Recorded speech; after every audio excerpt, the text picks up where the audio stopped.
Hello viewers, hope you all are doing great. In continuation to ongoing series of minerals on my channel Food Cyto, today I am going to discuss about our next macro mineral, that is magnesium. Magnesium ranks fourth in the overall abundance in our body amongst the cations, the total amount in the body being around 25 grams. Like calcium and phosphorus, magnesium is also present primarily in our bones. Around 55 to 60% of magnesium is located in the skeleton. Another 20 to 25% is present in muscles and the remaining in other soft tissues. Only 1% of total body magnesium is extracellular. Magnesium is closely associated in cells and is the second most abundant mineral in cells after potassium. Talking about its sources as represented here, we have green leafy vegetables, legumes, some spices, shellfish, soybean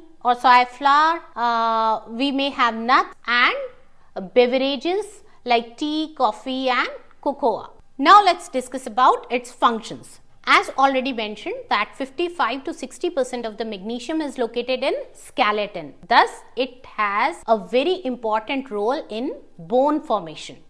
Secondly, magnesium is bound to the phospholipids in cell membrane, thereby playing a very important role in membrane stabilization. Apart from this, magnesium is also responsible for the structural integrity of subunits forming ribosomes. It also maintains double helical structure of DNA.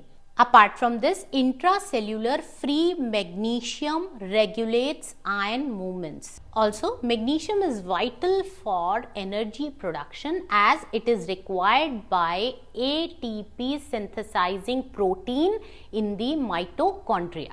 Besides, as an intracellular component, it is essential for enzymatic reactions. Now let's discuss about its deficiency. Deficiency of magnesium is very rare because of two reasons. Firstly, mineral is widely distributed in the foods as we have seen amongst the sources. Secondly, kidney is able to adjust reabsorption of magnesium to the body needs. But magnesium depletion may occur in various conditions which either impair its intestinal absorption or increase its urinary excretion. So, what are the symptoms associated with its deficiency? Anorexia, nausea, weight loss, muscle weakness, staggering and lethargy. Excessive intake of magnesium is not likely to cause toxicity except in people with impaired renal function, and excessive intake of magnesium salts, for example magnesium sulfate, may lead to diarrhea. Last is dietary requirements of magnesium. RNI, that is recommended nutrition intake of magnesium as recommended by FAO and WHO. RNI of magnesium for an adult female is around 220 milligram per day, while for males it is around 260 milligram per day. So that's all about magnesium. Stay tuned with Food Cyto for more such concepts and learning in a simplified manner. और अगर आपको ये video पसंद आया हो तो please like, share and subscribe. Thank you for listening.